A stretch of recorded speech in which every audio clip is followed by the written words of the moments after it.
Activity Insights now logs more activity types and displays more detailed information about these activities to improve collaboration. One of these new activity types is Version Activity, which replaces DWG History. Let's see this in action.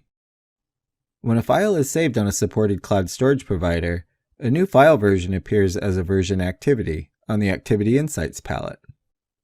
Click Compare within the Version Activity to view the differences between the current and previous version. The new Activity Properties panel provides further information about these changes. Click Exit Compare to end the comparison and close the DWG Compare toolbar.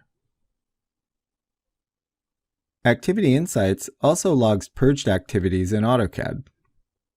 Here, the Activity Properties panel shows how many total items have been purged, as well as how many of those purged items were blocks, dimension styles, layers, multi-leader styles, or text styles.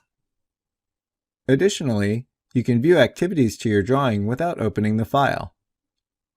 From the Start tab, click the vertical ellipsis and choose View Activity Insights.